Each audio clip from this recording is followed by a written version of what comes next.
di mana tema pada malam hari ini yang dimaksud muqaddimah alamat kiamat besar adalah Zuhurul Mahdi, munculnya Imam Al-Mahdil Muntadhar, imam yang hampir semua kaum muslimin menunggu-nunggu kehadirannya.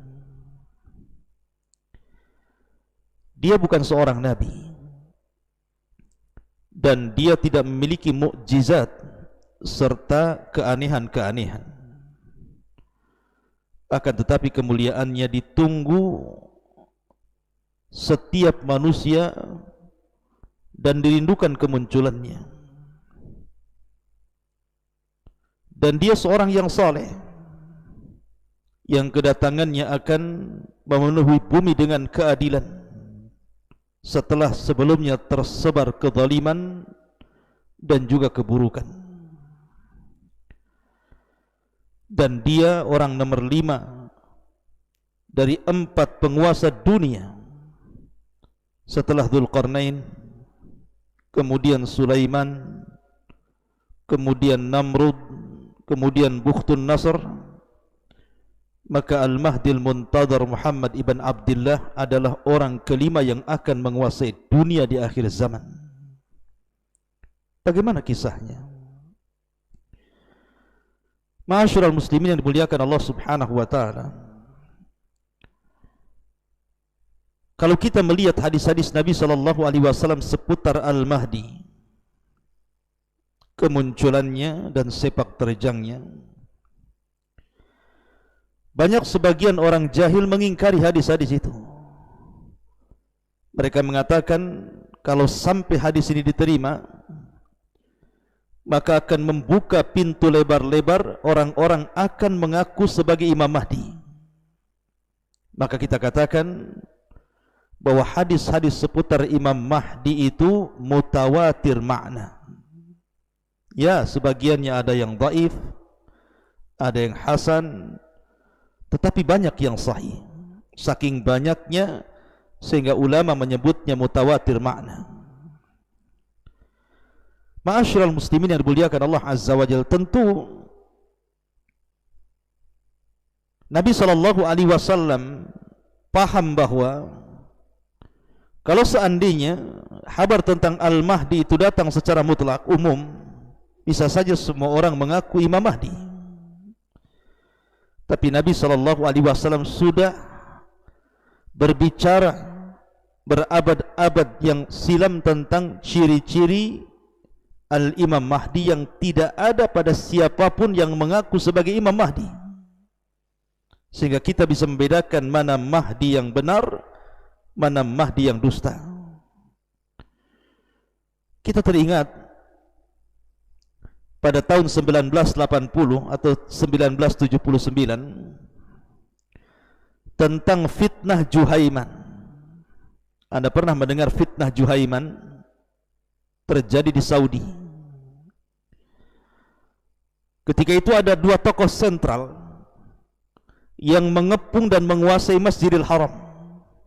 Hebatnya dia menguasai selama 2 minggu, sampai kerajaan Saudi sangat kewalahan menghadapi 2 tokoh ini. Pertama Juhaiman Al-Atyubi, dan yang kedua Muhammad ibn Abdullah Al-Qahtani. Jadi suatu ketika di musim haji pada tahun 1979 datang rombongan sekitar 200 orang masuk Masjidil Haram ketika manusia sedang sholat subuh. Dan jumlah jamaah haji itu ramai ketika itu, yang sedang sholat subuh di Masjidil Haram mungkin sekitar 50.000 orang. Tiba-tiba selesai sholat, tiba-tiba orang yang namanya Juhaiman Al-Atyubi ini datang ke depan, kemudian mendorong sang imam dan mengambil mic. Tiba-tiba kemudian dia berceramah tentang kedatangan Imam Mahdi.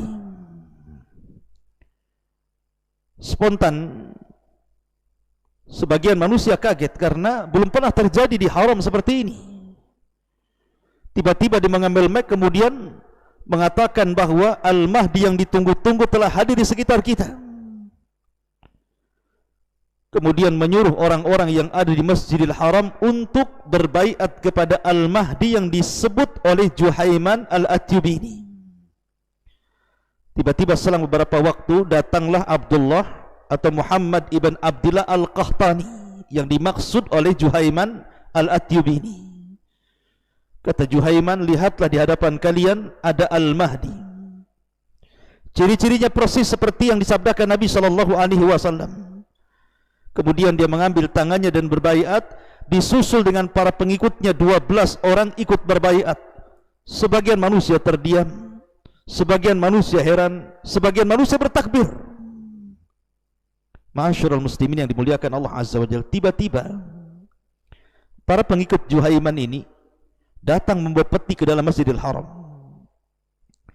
Rupanya ketika dibuka peti itu, isinya senjata semuanya. Maka kemudian para pengikut Juhaiman ini mengambil senjata-senjata itu, kemudian menodongkan kepada orang-orang yang ada di Masjidil Haram kala itu.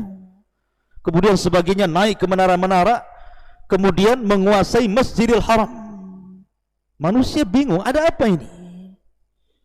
Ma'asyiral muslimin yang dimuliakan Allah Azza wa Jalla, dalam tempo 1 jam Juhaiman dan para pengikutnya bisa menguasai Masjidil Haram. Dan orang-orang yang sudah menempatkan diri di menara-menara untuk menembak siapapun yang menyelisihi Al-Mahdi yang dimaksudkan Juhaiman Muhammad ibn Abdillah Al-Qahtani itu. Ketika sampai kabar ini kepada kerajaan Saudi, kala itu ma'asyiral muslimin yang dimuliakan Allah Subhanahu wa taala, maka kerajaan Saudi kemudian mengutus beberapa polisi untuk mencari kabar ada apa sebenarnya terjadi di Masjidil Haram itu. Kemudian baru saja mobil polisi sampai di pintu Masjidil Haram dan mereka keluar, tiba-tiba mereka ditembaki kemudian mati.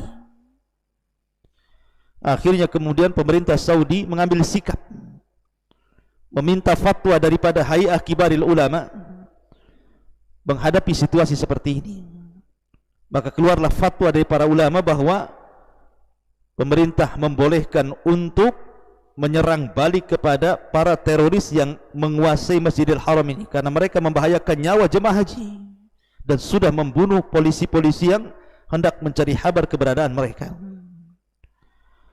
Maka dikirimlah oleh pemerintah Saudi helikopter, pesawat, kemudian mobil-mobil yang bersenjata dan tentara-tentara, dikepungnya Masjidil Haram itu.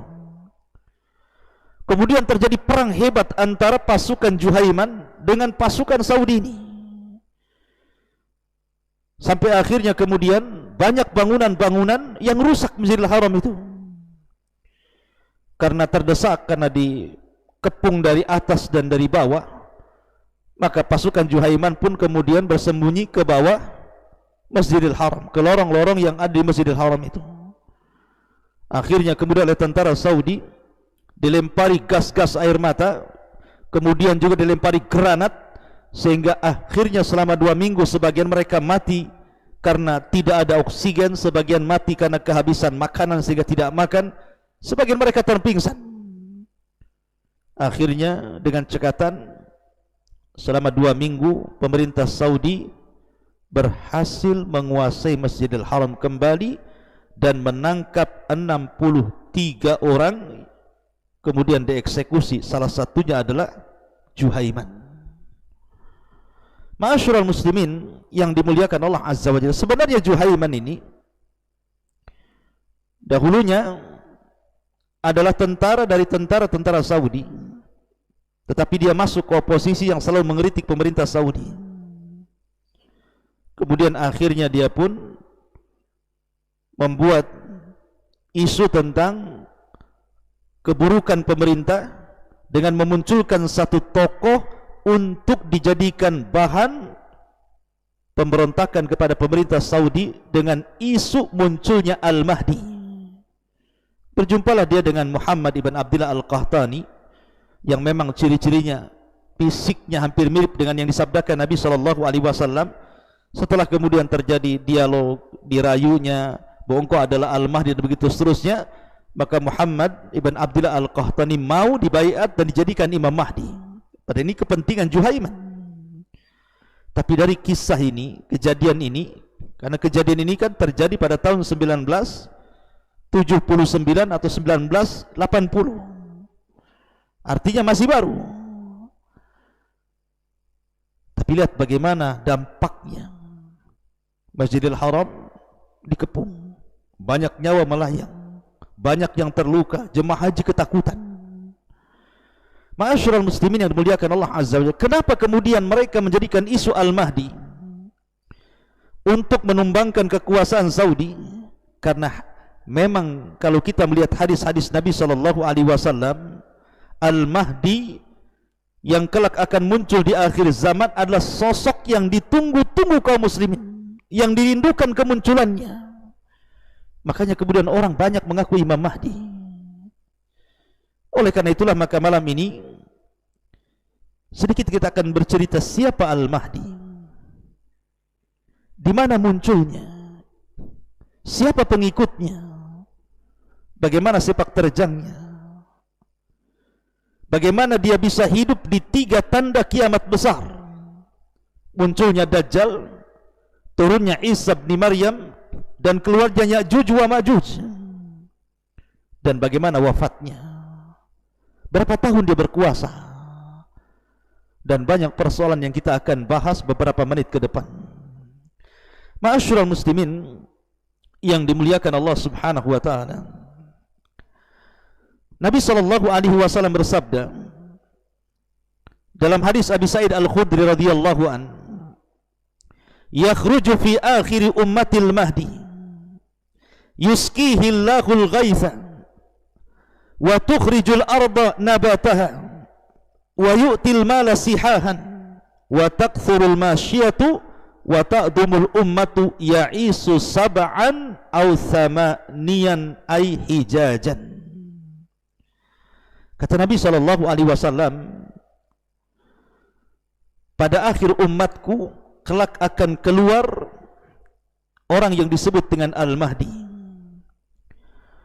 Dengan sebabnya Allah menurunkan hujan, bumi mengeluarkan tumbuh-tumbuhannya, harta akan dibagikan secara merata, binatang-binatang ternak akan melimpah, umat akan menjadi mulia, dan dia akan hidup selama 7 ataupun 8 tahun. Ada juga yang mengatakan ai hijajan, 8 kali musim haji atau 7 kali musim haji.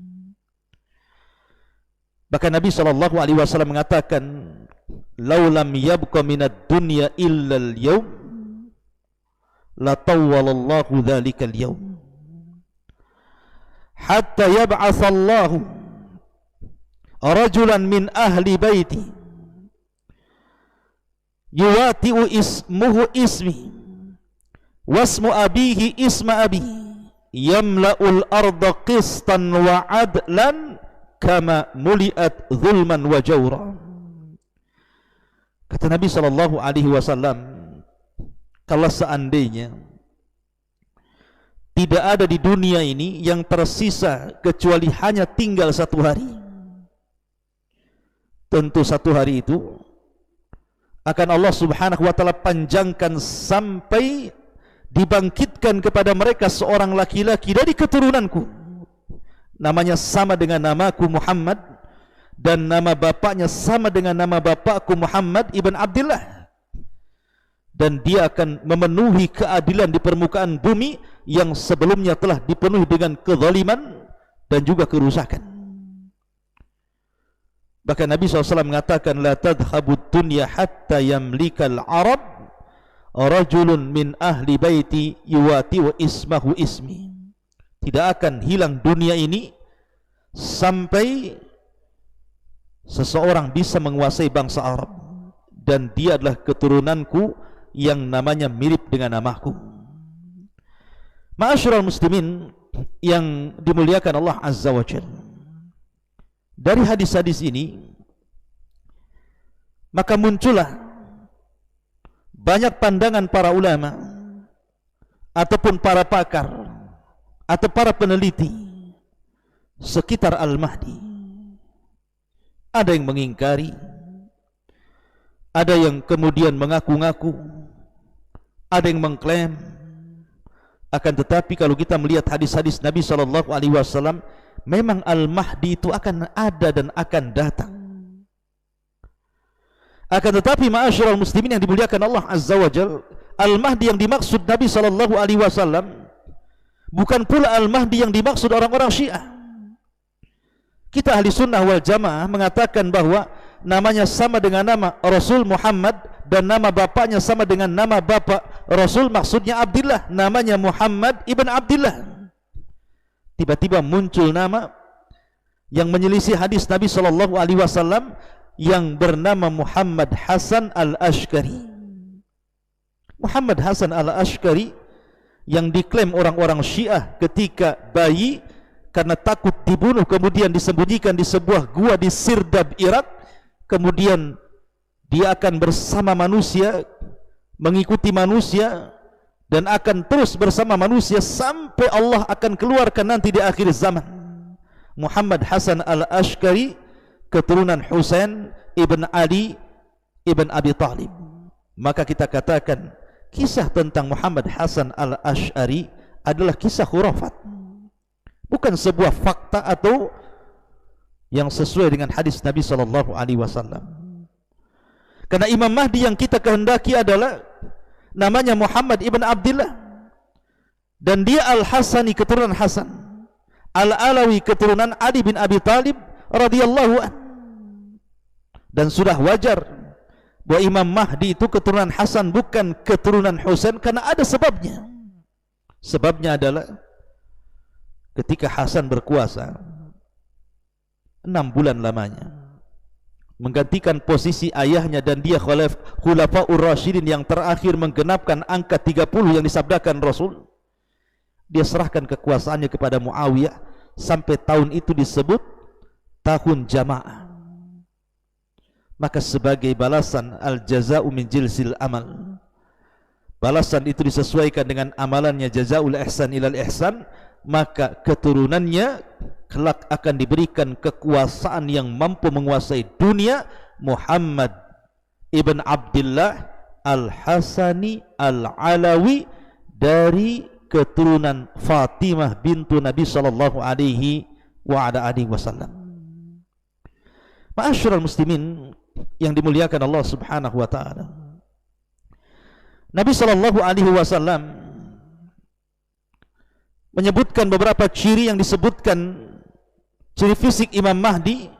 Kata Nabi sallallahu alaihi wasallam, al-Mahdi minni ajlal jabha aqnal anf yamla'ul arda qistan wa adlan kama muliat dulman wa jawran yamliku sab'a sinin.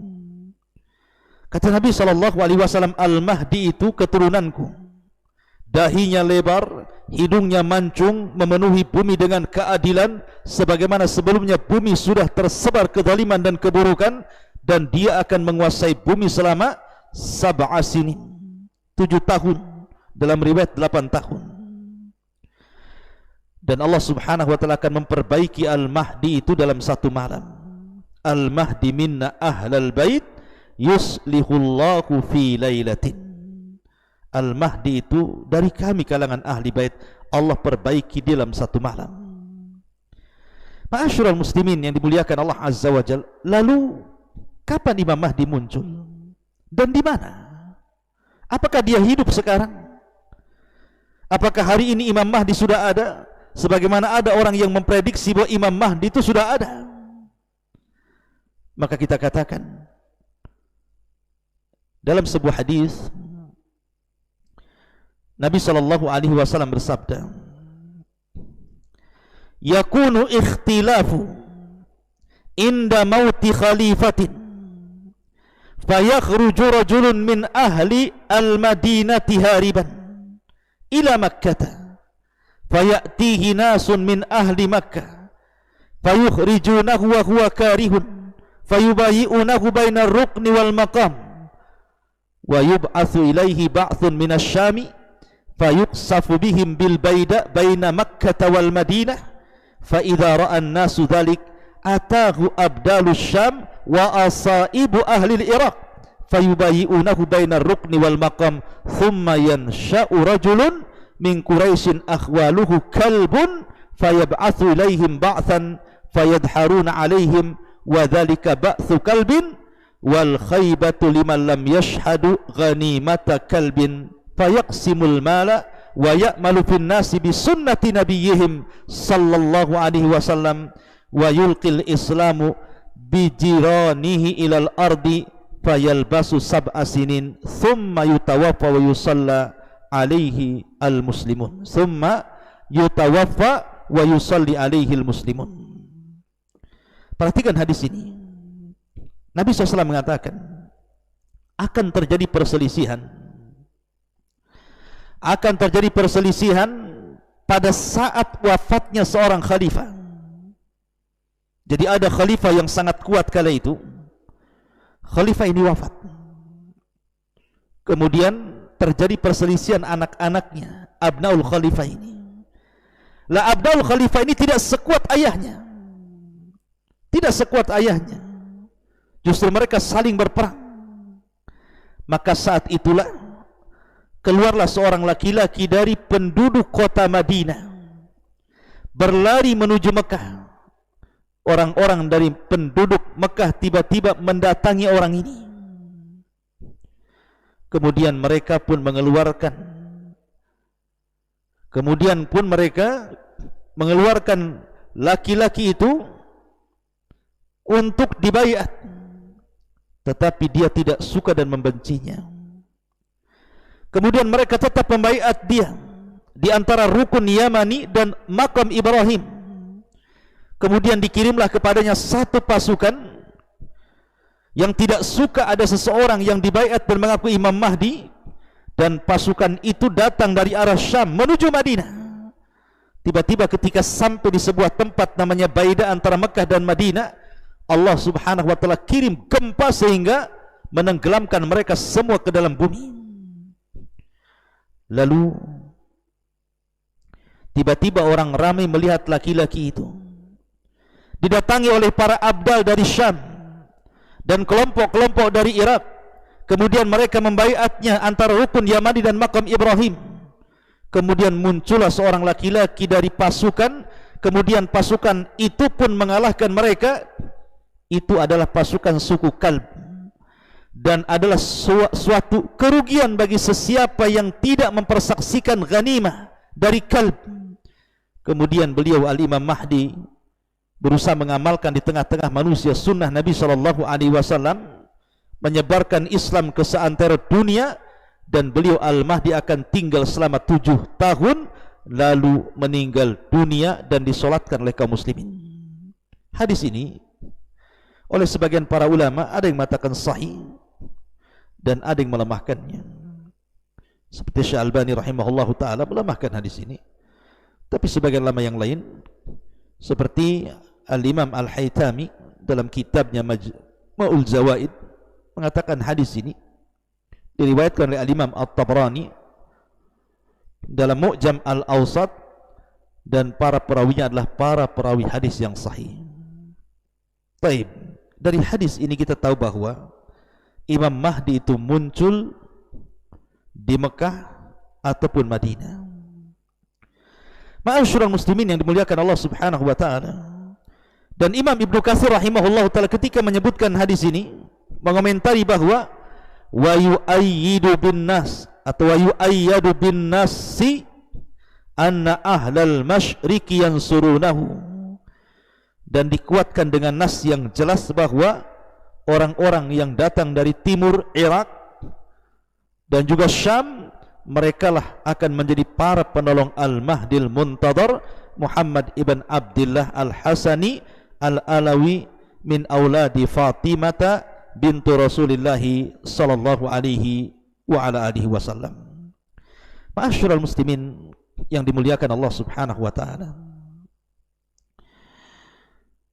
kita tahu bahwa ketika Imam Al-Mahdi membawa pasukan kemudian membuat kekuasaan dan berdirinya khalifah di Baitul Maqdis. Maka Nabi SAW mengatakan imaratul Baitul Maqdis kharabu Yathrib. Ketika kekuasaan kaum muslimin tegak di Baitul Maqdis, maka robohlah kota Madinah dan semua akan terpusat di situ. Lah ketika itu maka Al-Imam Al-Mahdi radhiyallahu an akan berusaha untuk memerangi orang-orang Nasrani yang sebelumnya telah terjadi perdamaian untuk memerangi kaum di belakang mereka, tapi kemudian mereka berkhianat dan terjadilah sebuah perang maha dahsyat yang sejarah itu menyebutnya dengan Malhamatul Kubra, perang yang maha dahsyat, dan tidak ada perang yang lebih dahsyat dibandingkan itu. Maka setelah terjadi perang maha dahsyat, akhirnya kemudian kaum muslimin bisa menguasai Konstantinia atau Konstantinopel, bahkan bisa menguasai sampai ke daratan Eropa. Maka mereka pun menyerbu sebuah daerah yang Nabi SAW menyebutnya daerah itu sebagiannya di daratan dan sebagiannya di lautan, dan daerah itu tidak diperangi dengan senjata. Daerah itu tidak diperangi dengan senjata, tetapi diperangi dengan lafaz la ilaha illallah. Subhanallah. Jadi ketika pasukan ini, pasukan Al-Mahdi ini datang ke daerah itu, maka menghancurkan daerah itu tidak pun dengan senjata, cukup dengan kalimat la ilaha illallah, Allahu Akbar, fayaskutu janibul akhar. Tiba-tiba negara sebelahnya hancur, roboh, gempa, dan juga daerah di sekitar yang lainnya ketika dibacakan la ilaha illallah Allahu Akbar juga hancur. Lah ketika itulah muncul Dajjal. Ma'asyiral muslimin yang dimuliakan Allah Subhanahu wa taala, terjadi silang pendapat tentang masalah apakah Al-Mahdi ini sebelum menyerang Konstantinopel ini menyerang Romawi dulu ataukah menyerang Konstantinopel dulu. Maka dalam hadis Nabi SAW, Nabi SAW ditanya tentang antara dua negara ini. Ya Rasulullah, wahai Nabi SAW, ayyu madinatin tuftah awalan, kota mana yang lebih dahulu akan dibebaskan, apakah Konstantinopel ataukah Rum, bangsa Romawi? Maka Nabi SAW mengatakan Madinah Herakli, yakni Konstantinopel. Jadi Konstantinopel akan jatuh ke tangan kaum muslimin yang sebelumnya dahulu pernah dikuasai oleh Muhammad Al-Fatih, dan nanti di akhir zaman akan dikuasai Al-Mahdi Al-Muntadhar tanpa adanya pertumpahan darah. Cukup dengan lafaz la ilaha illallah Allahu Akbar sudah jatuh negara itu. Ketika itulah maka sarakha sarikh, ada orang yang berteriak bahwa Dajjal telah muncul dan masuk ke rumah-rumah para pasukan yang ada di Syam.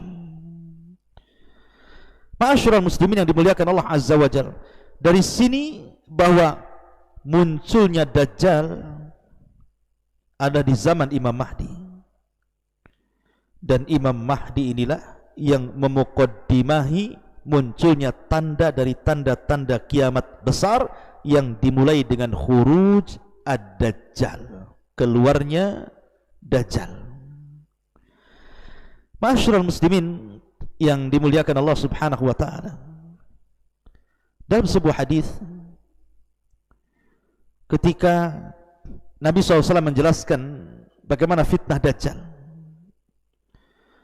bahwa Dajjal ini memiliki kekuatan yang luar biasa, bahkan memiliki para pengikut yang luar biasa. Di antara para pengikut Dajjal adalah Yahudi Al-Asfahan. Yahudi Al-Asfahan yang disebutkan oleh para ulama, Yahudi Asfahan atau disebut dengan Yahudi Iran, itu akhtar al-Yahud fil alam, sejahat-jahatnya Yahudi di alam semesta, sebahaya-bahaya Yahudi di dunia itu namanya Yahudi Asfahan. Makanya wajar Nabi SAW langsung membuat nas dalam hadis Nabi SAW bahwa di akhir zaman Dajjal ini akan diikuti oleh 70.000 Yahudi Asfahan, karena mereka Yahudi paling buruk dan Yahudi paling jahat. Lalu kenapa pula kemudian Yahudi ini berkumpul di Iran? Kenapa pula tidak di Israel hari ini? Kenapa kemudian Dajjal harus ke Iran dan bergabung dengan orang-orang Yahudi Asfahan dan menjadi pemimpin mereka? Dan kapan Yahudi sampai ke Iran? Ma'asyiral muslimin yang dimuliakan Allah Azza wa Jalla, ada yang mengatakan bahwa Yahudi masuk Iran itu sudah lama, jauh sebelum penanggalan Masehi ada, di zaman Bukhtun Nasr, ketika Yahudi menyerang Palestina dan menghancurkan kota sehancur-hancurnya, kemudian membawa orang-orang Yahudi menjadi tawanan ke Babil, Irak. Setelah bertahun-tahun, akhirnya kemudian Babil pun dihancurkan oleh orang-orang Furus, orang-orang Persia. Lah Babil ini akhirnya kalah dan hukumnya kemudian hukum Persia. Lah orang-orang Persia inilah yang kemudian membawa orang-orang Yahudi sampai di Iran, dan sampai hari ini seolah-olah memang Nabi SAW sudah diberikan wahyu oleh Allah Azza wa Jalla. Memang Yahudi akan ada di situ dan akan menjadi para pengikut Dajjal, karena memang sudah ada perkampungan Yahudi di Iran itu. Makanya kenapa antara Syiah dengan Yahudi itu ada erat kaitan, karena Syiah pun pendirinya adalah seorang Yahudi, Abdullah ibnu Sabah. Ma'asyiral muslimin yang dimuliakan Allah Azza wa Jalla. Lah belum lagi kemudian para pengikutnya adalah orang-orang kafir secara umum, kemudian orang-orang munafik, kemudian orang-orang yang wajah mereka bulat seperti orang-orang Tatar, Mongolia dan yang sejenisnya, kemudian orang-orang Arab jahil, kemudian para wanita, dan banyak. Nanti kita akan buat tema khusus tentang Atba'ud Dajjal ini. Tapi yang jelas bahwa pasukan besar itu tidak mungkin dikalahkan oleh Al-Mahdi, sehingga Al-Mahdi terdesak kemudian harus lari dan bersembunyi, sampai akhirnya mereka pun semakin terpojok, kemudian terdesak sampai kemudian mereka membuat camp di Bukit Tur, dan mereka tidak berani turun, dan mereka sudah memprediksi kalau mereka tetap bertempur pasti mereka akan mengalami kekalahan. Maka mereka lebih baik mundur bersembunyi sampai akhirnya terjadi kelaparan yang dikatakan kepala sapi jauh lebih baik dibandingkan emas dan harta rampasan perang, saking kelaparannya. Ma'asyiral muslimin yang dimuliakan Allah Azza wa Jalla. Lah ketika itulah maka Al-Mahdi membuat sebuah keputusan. Kalau mereka tetap berada di bukit itu, tentu mereka akan mati sia-sia. Mereka harus mati dalam posisi syahid. Maka sepakatlah para sahabat, para tentara Al-Mahdi itu untuk menyerang pasukan Dajjal setelah sholat subuh keesokan harinya. Setelah kemudian datang waktu subuh, kemudian dikumandangkan azan, tiba-tiba langit gelap. Tiba-tiba ada cahaya dari langit.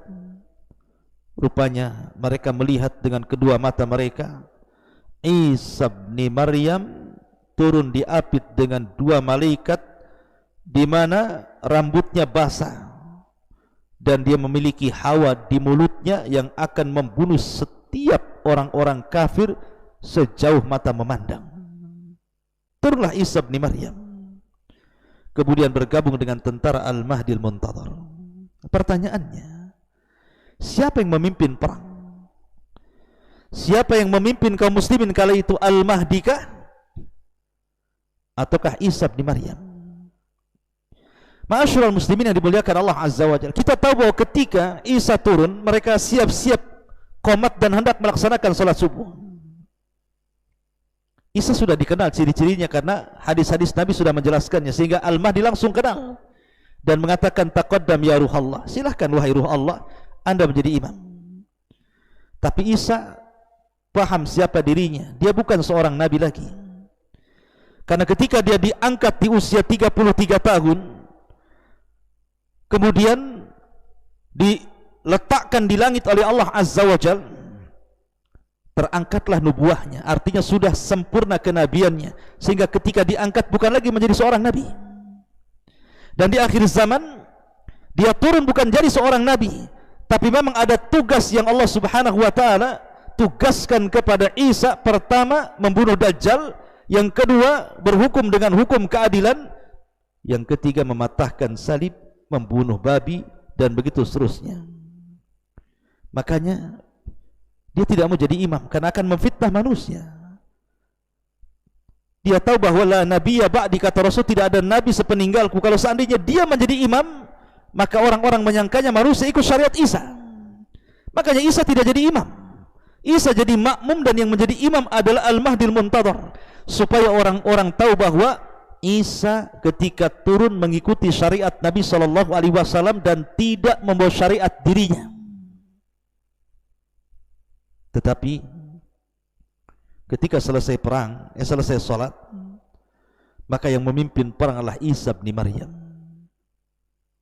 Dia meminta pilihan kepada pasukan Al-Mahdi dengan 3 pilihan. Setelah itu mengusap wajah-wajah mereka, dan tidak ada manusia paling bahagia kecuali orang yang diusap wajahnya oleh Isa bin Maryam, karena Isa memberitahu mereka akan kedudukan mereka di sorga. Berangkatlah pasukan ini. Kemudian ketika Isa melihat Dajjal, dan Isa memiliki hawa yang bisa membunuh orang-orang kafir sejauh mata memandang, Dajjal pun lari, dikejarnya, sampai ketika tidak ada tempat kecuali sampai di Babi Lut. Maka Isa pun kemudian membunuh Dajjal, memenggal kepalanya. Kemudian orang-orang Yahudi dan para pengikut Dajjal ketakutan, kaum muslimin membantai mereka dengan sangat mudah, sampai-sampai orang-orang itu bersembunyi di apapun. Dia sembunyi di batu, di pohon, pohon bisa bicara, batu bisa bicara, dan mengatakan, wahai muslim, di belakang saya Yahudi, bunuh dia, bantai dia, dan begitu seterusnya. Akhirnya peperangan ini dimenangkan oleh Al-Mahdi dan juga Isa bin Maryam, dan ini kemenangan kaum muslimin. Ma'asyiral muslimin, saya sering mengkisahkan tentang Al-Mahdi. Saya tidak hendak mengkisahkan masalah ini, tapi saya ingin mengatakan bahwa ada alamat yang tidak semua orang mengaku dirinya Imam Mahdi. Karena kalau seandainya tidak ada alamat khusus dan ciri khusus, bisa saja semua orang mengaku Imam Mahdi, seperti kisah di permulaan yang saya ceritakan tentang kisah Juhaiman yang mengangkat Muhammad ibn Abdillah Al-Qahtani sebagai Al-Mahdi, sehingga menjadi keributan di Masjidil Haram dan menguasai Masjidil Haram selama 2 minggu. Atau Muhammad ibn Abdillah Al-Barbari, atau disebut dengan Ibnu Tamur, ngaku Imam Mahdi. Kemudian dia membawa pengikutnya untuk menggali lubang kuburan, kemudian masuk semua di situ. Kemudian berikan nasihat soal kematian. Allah takdirkan, Allah gempakan bumi, rupanya kemudian tanah kuburan itu bergegar, akhirnya mengubur mereka semuanya. Muhammad ibn Abdillah Al-Barbari ngaku Imam Mahdi, sampai mati tertimbun, diazab langsung oleh Allah Azza wa Jalla. Kemudian Ubaidillah Al-Qaddah ngaku Imam Mahdi. Ma'ruf kisahnya, Ubaidillah Al-Qaddah ini kakeknya seorang Yahudi, dan dialah yang membawa tentara Qaramitah membantai jamaah haji. Kemudian dia kubur sumur Zam-Zam itu dengan jasad manusia. Kemudian dia congkel Hajar Aswad, dibawanya ke Bahrain selama 22 tahun, dan dia mengaku Imam Mahdi. Kalau seandainya tidak ada ciri-ciri khusus, semua orang bisa mengaku Imam Mahdi. Maka apa ciri-ciri Al-Mahdi itu? Yang pertama, dia tidak menyuruh manusia dirinya Mahdi. Dia tidak mengatakan saya Mahdi, bayat kepada saya. Tidak. Bahkan dia tidak suka dan benci kalau dia dikatakan Mahdi dan ingin dibayat.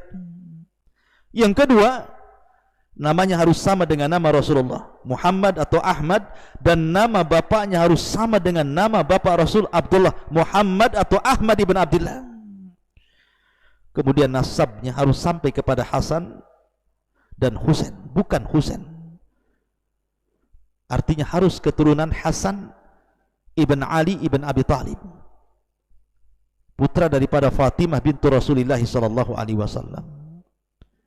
Kemudian fisiknya harus mencocoki sifat yang disifatkan Rasul, seperti dahinya lebar, kemudian hidungnya mancung, dan banyak lagi sifat-sifat yang disebutkan dalam hadis-hadis Nabi SAW tentang ciri fisik Imam Mahdi. Kemudian keluarnya saat terjadi khilaf antara anak-anak khalifah.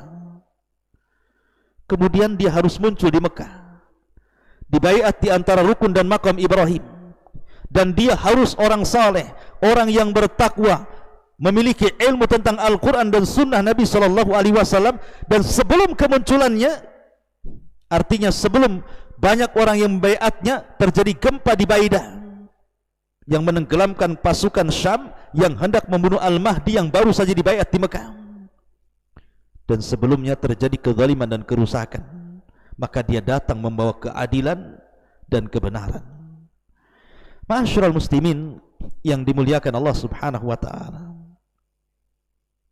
maka dari sini ada tanda-tanda, bahkan tanda-tanda sebelum munculnya Imam Mahdi sudah ada, seperti banyaknya fitnah, banyaknya maksiat, banyaknya gempa, kemudian Irak Syam dikepung oleh orang-orang kafir dari luar, kemudian terjadi gempa di arah timur, barat dan jazirah Arab. Itu harus terjadi, ya.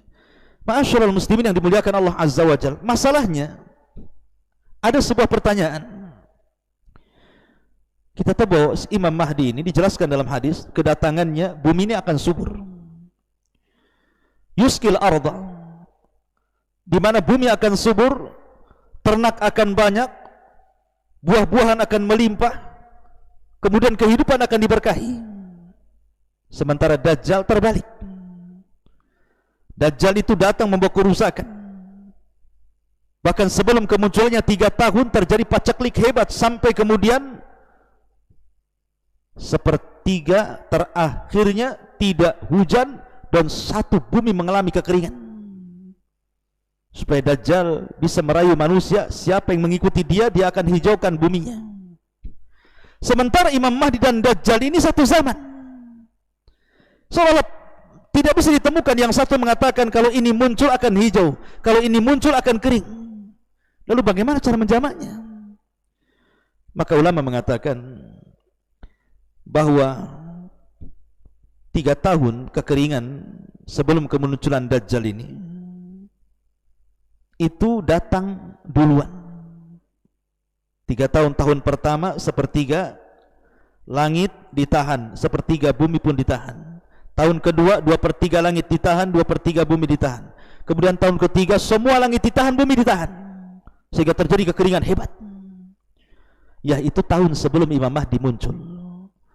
Tapi setelah Imam Mahdi muncul, maka bumi akan menjadi hijau, akan berkah, sampai akhirnya munculnya Dajjal, kemudian membawa kerusakan di permukaan bumi, keanehan macam-macam.